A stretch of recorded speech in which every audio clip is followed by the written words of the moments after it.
Olá pessoal, vamos lá, dando prosseguimento a esse tempo que o Senhor tem nos concedido aqui de estudo da palavra, né? Desse curso. Relembrando que nós estamos nesse primeiro momento fazendo uma revisão do que a gente acredita. Não é? O que você crê? Tem que saber o que você crê. Aquilo que você acredita que vai definir a sua caminhada, a sua trajetória, o que você vai fazer ou deixar de fazer, o que você vai lutar ou vai deixar de lutar. Então, nós estamos num curso que nós estamos denominando Vida Cristã. A gente precisa saber o que é uma vida cristã, como é que nós vamos viver, que forma que eu devo me conduzir. Isso é fundamental. E nós estamos começando com a nossa declaração de fé. Porque o seu comportamento vai se desenvolver a partir daquilo que você acredita. Os seus resultados na sua vida cristã estão diretamente linkados ao que você crê, a sua fé. E nós, nosso primeiro tópico, nós falamos sobre a nossa crença nas Escrituras. Importantíssimo a gente entender que nós temos uma base, nós temos uma referência. Graças a Deus nós temos a palavra dele revelada.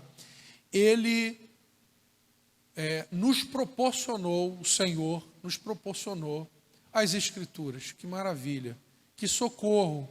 Isso é um diferencial que nós temos, um diferencial muito especial que nós temos. Isso nos dá segurança e nos orienta. Hoje nós vamos então, agora nós vamos para o nosso segundo ponto, de fé, de declaração de fé, que é a nossa fé, nossa declaração de fé em um Deus, único Deus, verdadeiro. Então eu vou começar lendo, você pode acompanhar aí. A nossa declaração de fé que diz: cremos que há um e somente um Deus vivo, verdadeiro,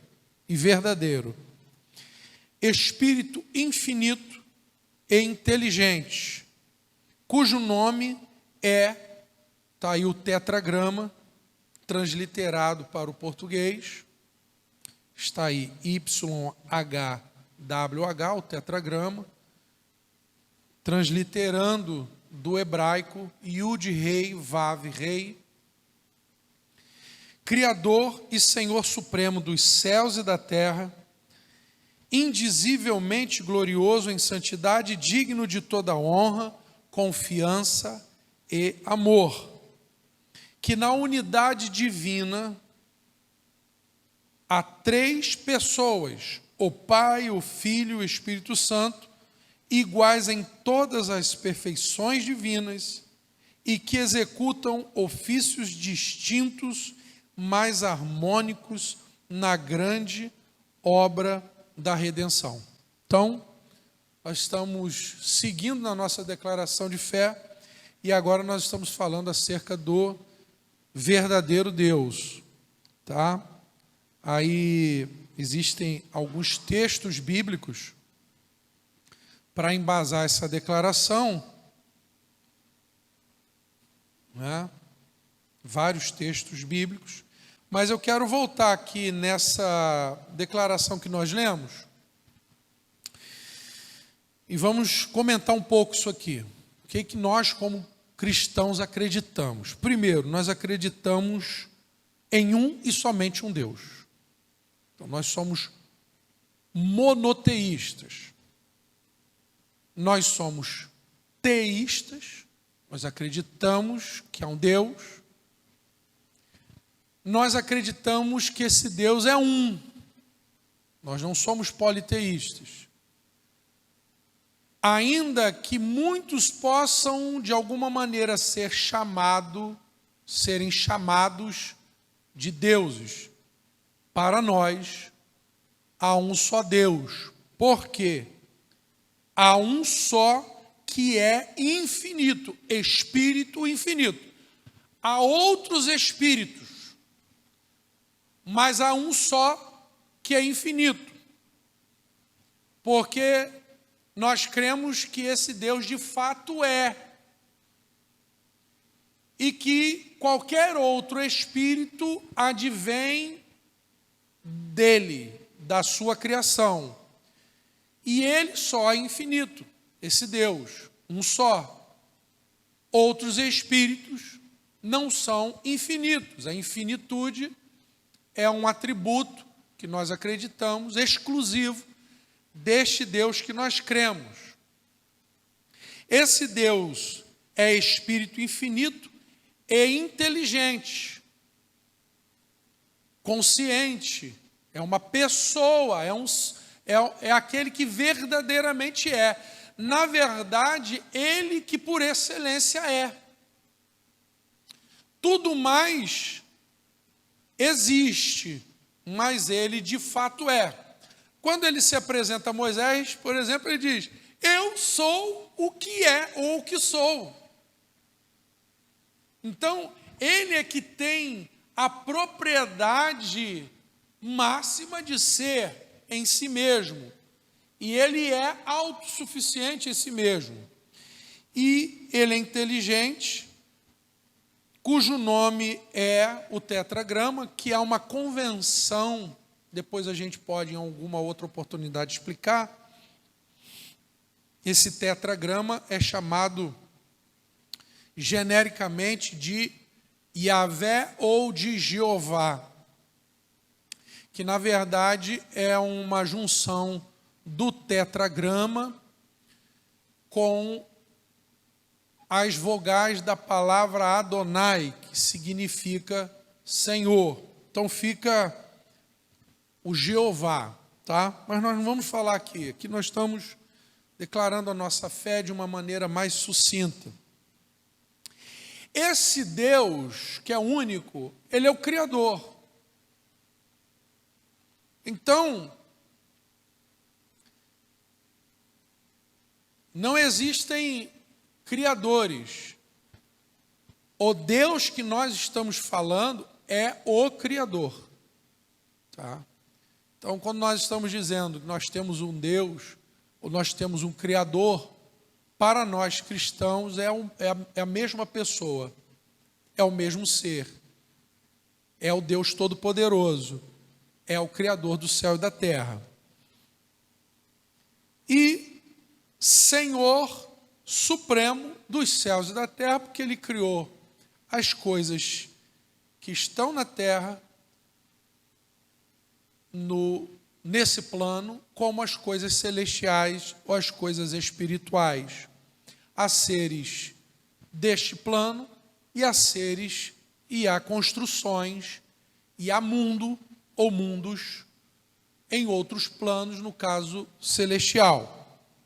Tá certo? Ele é indizivelmente glorioso, não cabe na nossa cuca.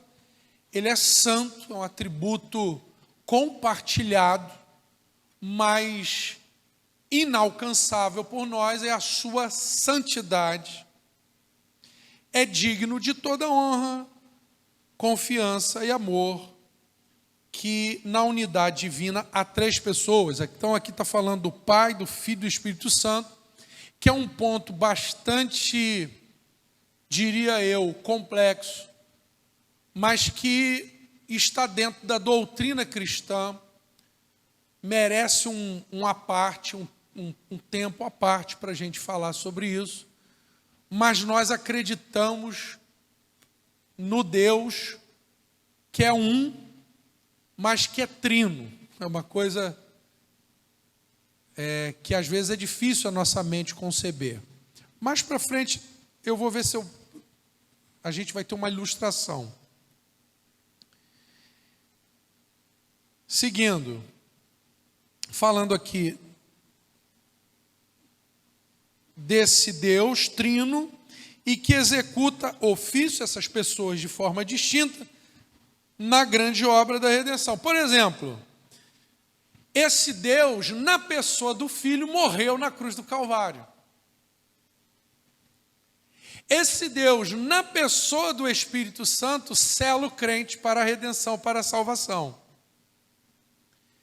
Este Deus, na pessoa do Pai, enviou o seu Filho ao mundo. Então, eles são perfeitamente harmônicos, iguais em substância, natureza, em propriedade, mas distintos enquanto pessoas e ações, em papéis, tá? É importante a gente dizer que esse Deus que nós cremos, no qual cremos, como cristãos, é o Deus que é revelado, que se fez revelar, que se preocupou em se apresentar através das Escrituras, do que está registrado nas Escrituras. Então, às vezes, você pode encontrar uma pessoa que acredita também que haja um só Deus, ou que acredite em Deus, mas que quando ele vai descrever os atributos, a história, enfim, a situação desse Deus, você vai perceber pelas Escrituras que ele não está falando propriamente do mesmo Deus, ou que pelo menos está havendo algumas divergências naquela concepção no que se refere a Deus. Então, por isso que nós trouxemos as Escrituras como a nossa primeira confissão de fé, que ela é fundamental, porque ela se torna a pedra de toque, o filtro, a plataforma onde nós vamos julgar os demais conceitos. Senão, eu acredito que Deus é assim, eu acredito que Deus é assado, eu acredito que Deus faz isso, e aí vira uma bagunça.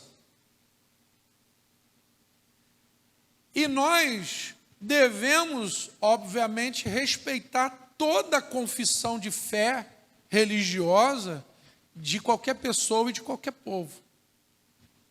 Mas a nossa confissão, ninguém é obrigado a acreditar como nós acreditamos, mas nós precisamos ser coerentes naquilo que nós cremos, e o que nós cremos é em um só Deus. Que Deus? O Deus que é descrito, revelado, apresentado e confirmado na Bíblia Sagrada, nas Escrituras. Então, é importantíssimo a gente deixar isso claro, que é dessa forma que nós acreditamos, é nesse Deus que nós acreditamos, um Deus único, um Deus infinito. Aliás, eu fui perguntado há pouco tempo pelo meu filho, eu tenho um filho de 14 anos, e ele perguntou, uma pergunta muito comum, um questionamento muito comum na escola o universo é infinito ou é finito? E segundo a Bíblia, segundo a teologia, ele só pode ser finito, porque a infinitude é um atributo pertencente a Deus. Não é? Tudo que foi criado, tudo que é criado, ele é finito. Só Deus possui esse atributo da infinitude. É o que nós cremos. Tudo mais é finito, porque tudo mais é criatura. E só Ele é Criador. Ele é a causa primeira. Ele nele está a vontade, esteve a vontade de criar todas as coisas. É assim que a gente crê, resumidamente, no que a gente está falando aqui. Bem, eu quero deixar um primeiro texto, bem conhecido, que é Gênesis capítulo 1, verso 1. Você pode acompanhar aí, que diz: no princípio criou Deus os céus e a terra, que a Bíblia declara. Tá? Como que Deus criou? É uma coisa que a gente pode fazer um comentário aqui no final acerca disso. Mas nós acreditamos que Deus criou. O Criador do céu e da terra. Esse é o Deus que nós cremos. Um outro texto que eu quero deixar antes da gente discutir alguma coisa a mais é João, capítulo 1, capítulo 1. Verso 1 e 3, o Evangelho de João. É o Evangelho que trata de Jesus do ponto de vista mais divino, do Verbo, da segunda pessoa da Trindade. E ele já começa falando acerca disso logo no capítulo 1, versículo 1 também. Gênesis 1 diz que no princípio criou Deus os céus e a terra.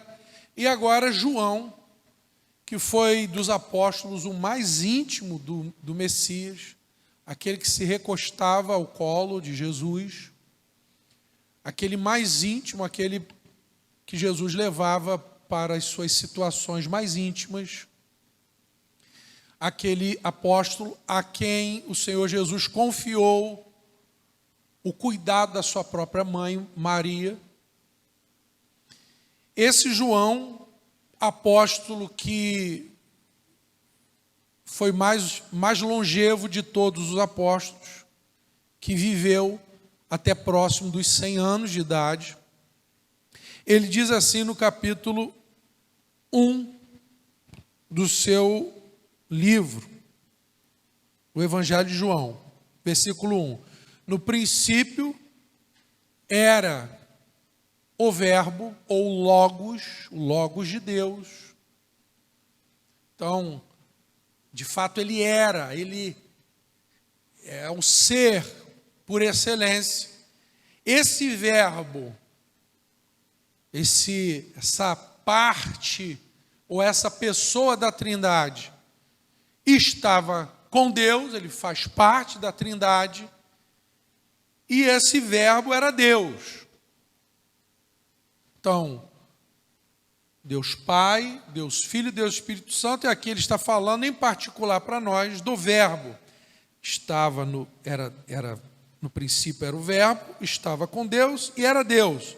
Estava no princípio com Deus, todas as coisas foram feitas por intermédio dele, e sem ele nada do que foi feito se fez. Então, colocando aqui Jesus como o Verbo de Deus, o Logos de Deus, aquele que sem ele nada do que foi feito se fez. Ok? Quero deixar esses dois textos apenas dentre essas dezenas aí que a gente colocou para você estar lendo em casa, você está estudando, está meditando. E eu quero trazer, para a gente encerrar esse segundo tópico, alguns itens para a gente pensar. O ateísmo, né? O panteísmo, está aí, veja aí no slide. Eu quero fazer uma ilustração sobre a Trindade e falar brevemente sobre a questão da criação. Ok? Está numa moda, né? Está ficando cool, ficando bacana se dizer ateu. Não acredito em Deus. E muitas pessoas estão adotando essa ideia. Ultimamente, tem se dado preferência a pensadores, a filósofos e a ideologias de cunho ateísta, né? Ou no mínimo, de posicionamentos contrários a este Deus da Bíblia, das Escrituras.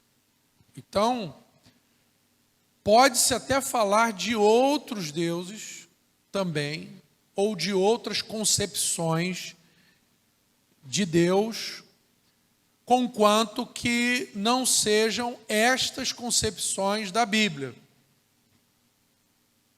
Esses dias eu estava vendo uma fotografia muito interessante do CERN, né? Que é aquela grande área lá entre França, Suíça, quase a dezenas de metros no subterrâneo, onde há um grande colisor de partículas, né? E eu via uma reportagem dizendo que ali é um templo da ciência e havia até algum comentário contra a religião, mas engraçado, cômico, é que exatamente na entrada a fotografia era de um deus, de uma entidade mitológica de uma certa religião. Então, tudo que é de outras religiões é permissivo, é cultural, é aceitável, mas a ideia de um Deus criador, um Deus pessoal, um Deus inteligente, um Deus santo, um Deus para com o qual nós devemos nos voltar e nos responsabilizar, um Deus com o qual nós devemos aprender, nos envolver, o Deus das Escrituras, da Bíblia, esse é contrário à ciência ou não deve ser aceito. Isso tem acontecido, não é?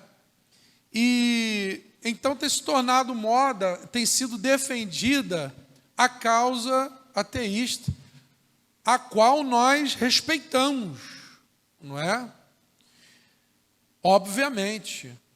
E respeitamos, e eu diria que eu preferiria até um ateu sincero, não é, do que um cristão fajuto, não é?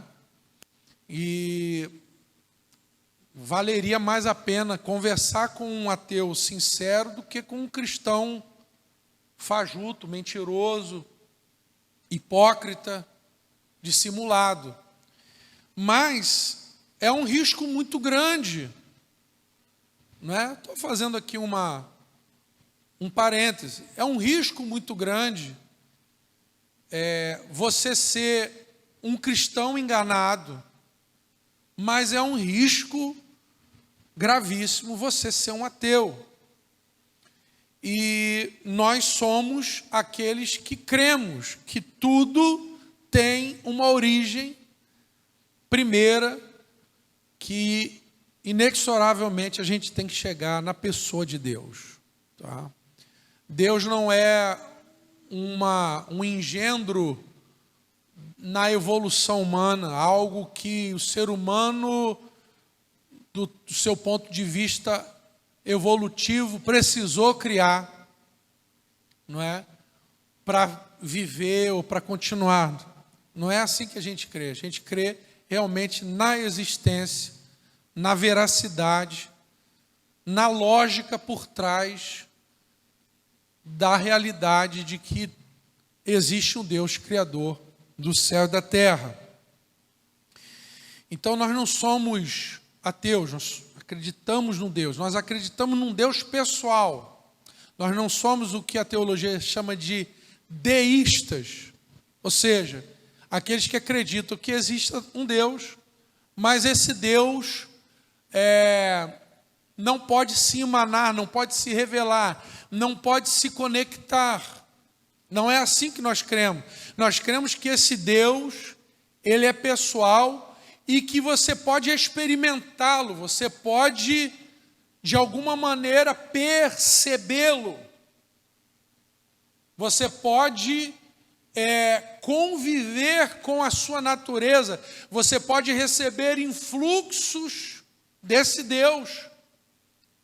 Você pode se aproximar dele, muito embora ele não seja uma criatura ele se emana, ou seja, ele se comunica, ele se relaciona com aquilo que ele criou. Então, o apóstolo Paulo, ele diz, falando aos atenienses, que nele nós nos movemos, vivemos e existimos. Então, existe uma percepção inerente a nós humanos que nos dota da capacidade desse relacionamento com Deus. É assim que nós cremos, não é? Muito embora nós não estejamos falando propriamente desse relacionamento agora. Nós não estamos dizendo que tudo é Deus. Se tudo é Deus, ou se todos são deuses, então nada é Deus. Não é isso. Deus não é a criação, não é a criatura. Mas Deus se revela na criação. E a sua revelação máxima é exatamente, nós ainda vamos falar disso, esse verbo se encarnando, esse verbo da transcendência se emanando e se tornando como um de nós, se tornando criatura, se esvaziando da sua deidade e se identificando com a sua criação, a qual ele ama. E desse Deus amou de tal forma que fez com que o seu filho, então, se tornasse carne, né? Como diz o próprio capítulo 1 de João, e o verbo se fez carne e habitou entre nós, e vimos a sua glória, como a glória do Filho unigênito do Pai. E aí a gente já está falando de trindade, e voltando a esse para pensar, esse quadro, é uma crença que nós temos.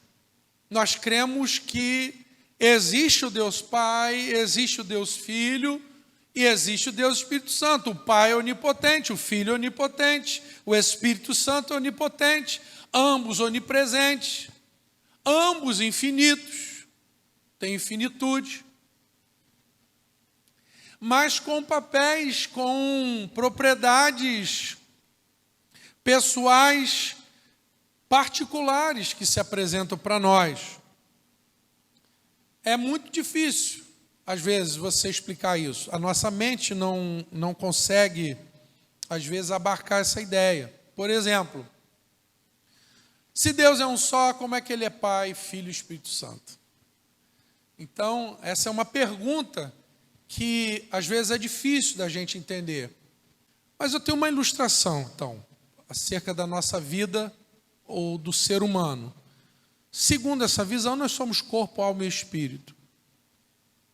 Você é um só ser, mas você tem o corpo, a alma, o espírito, a sua vontade, o seu intelecto, a sua identidade está, evidentemente, na sua alma. Você foi feito alma vivente. Mas isso não exclui você de ter um corpo e você ter uma alma. Um espírito, melhor dizendo. Muitas vezes, você não se dá conta do que o seu corpo está fazendo. E nem a sua vontade é capaz de interferir propriamente no que está acontecendo com o seu corpo. Às vezes você está com uma dor no seu corpo, você é incapaz de uma forma usual, comum, de você impedir pela sua própria vontade aquela dor ou aquela impossibilidade do seu corpo. Quando João foi arrebatado até o céu em espírito, não é? O seu espírito começou a presenciar, a experimentar muitas coisas independente do seu corpo, independente, inclusive, da sua vontade. O Espírito arrebatou ele, como arrebatou também a Ezequiel e a outras pessoas. O que eu quero dizer? Há uma unidade no ser humano entre corpo, alma e espírito, mas há também uma individualidade. É óbvio que esse corpo, ele realiza situações, ele tem capacidade, mas não é você. Se eu perder um braço, eu não deixei de ser eu mesmo. Mas o que eu quero dizer com essa ilustração, que Deus seria como o Pai, a alma, o corpo, aquilo que age, aquilo que faz, o Verbo, o Logo, Jesus, e o nosso Espírito, como se fosse o Espírito Santo. Então, é uma ilustração simplória, não tem como a gente abarcar isso, né, de Deus, mas é uma ilustração que talvez nos ajude um pouco a compreender. Ou espero que eu não esteja confundindo mais ainda a situação. E a última coisa que eu gostaria de falar, já encerrando, é sobre a criação. Acho que é importante a gente dar essa palavra, porque dentro dos centros universitários, até das escolas primárias, é dito o seguinte: olha, nós não podemos adotar aqui a teoria, assim chamada teoria do criacionismo, porque a gente só pode adotar aqui algo que não dependa de fé. A gente precisa adotar apenas teorias científicas. Bem, mas a gente precisa tocar nisso aqui, porque a gente pergunta, então, na universidade, a gente pergunta, então, qual teoria científica que é usada. E a teoria hoje que é usada acerca da criação, todos nós sabemos, ainda é a teoria do Big Bang. E a teoria do Big Bang disse que tudo que existe estava concentrado em um único ponto. Onde estava esse ponto, nós não vamos falar. Então não havia só o ponto, esse ponto tem que estar em algum lugar. Bem, não está em lugar nenhum. Era só o ponto, tudo estava dentro do ponto. Difícil, não é? Em algum momento, esse ponto onde toda a matéria ali residia, concentrada, esse ponto, então, ocorre uma explosão.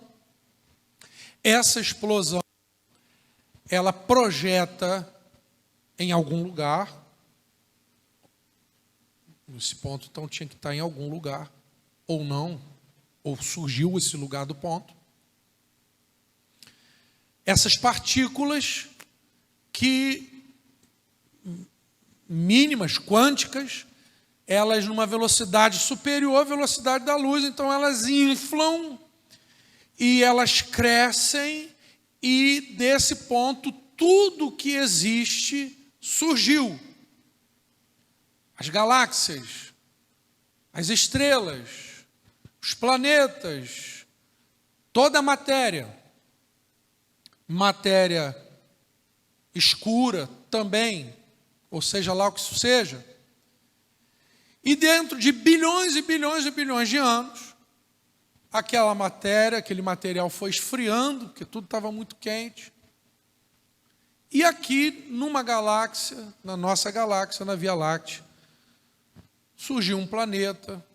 Esse planeta, durante milhões de anos, inabitado, com vapor d'água, com metano, com amônia, muitas descargas elétricas, muitas explosões vulcânicas, reações químicas, surgiram moléculas de aminoácidos que se desenvolveram em proteínas. Essas proteínas, por acaso, por forças casuais, impessoais, se transformaram em um ácido nucleico que começou a replicar novas proteínas. E, de repente, surge alguma coisa como uma célula primitiva. Essa célula primitiva foi se desenvolvendo em organismos pluricelulares e, daqui a pouco, surge um peixe. Esse peixe bilhões e milhões de anos, ele vai se desenvolvendo, se transforma num anfíbio, ele enjoou da água, vai para a terra. E na terra ele vai se desenvolvendo em outros seres, por situações casuais, por mutações casuais no seu organismo. Isso acontece nas águas, isso acontece na terra, os vários seres vão surgindo, seres vegetais de diversas espécies, com as suas propriedades, porque são bilhões, milhões e milhões de anos. E de repente os seres vão evoluindo e torna-se em algum momento um primata, e aí a história vai seguindo e vai chegando até o ser humano. Meu amigo, se isso não é religião, eu não sei o que isso é. Ciência, eu não chamaria. Se isso não é um ato de fé e de crença, eu não sei o que é. Eu admiro até a fé, porque eu acho que tem uma fé até do ponto de vista possível, é muito maior até do que a fé no Deus Criador. Então, o que nós queremos dizer aqui é que o que nós cremos é que a criação é fruto de um ato volitivo da vontade de Deus. Não são acasos, não são sucessões de acasos intermináveis. Não é? Respeito quem pensa o contrário, mas não é o que nós cremos, não nos parece razoável, não nos parece crível, não nos parece que é lógico, não é? Imagine se você é um astronauta, você chega talvez na Lua, vamos pegar leve, certo, bem? Vamos lá. Você chegou na Lua e você encontrou um relógio ou um objeto e você repara, pegou na sua mão aquele objeto de metal, você fala que interessante, uma rocha metálica, só que você vira assim e está incrustado ali, está gravado ali, Made in China. E qual o raciocínio que você teria? Você iria pensar assim, rapaz, quantos bilhões de anos houve para juntar esses elementos químicos aqui e com a coincidência de sair certinho, Made in China? Talvez você pudesse pensar, raciocinar assim. Ou você talvez pensaria como eu, falaria assim, cara, o chinês chegou aqui antes de mim, esqueceu um relógio.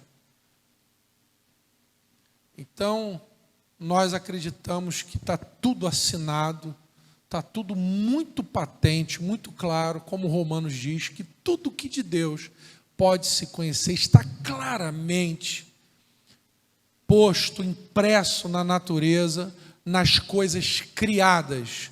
Então, a criação traz informações do Criador. Bem, isso foi o nosso segundo tópico, naquilo que nós cremos da nossa confissão de fé. Depois você pode colocar aí na mídia social algum comentário, alguma observação, e conforme for, a gente vai dando um retorno para você. Um grande abraço, até o nosso terceiro tópico, onde nós vamos estar falando sobre a pessoa do Espírito Santo, tá? Que é também base da nossa fé. Fundamental você que é cristão saber no que você crê. Vida cristã, você é o nosso convidado a fazer parte desse curso. Até lá, até o nosso próximo tópico.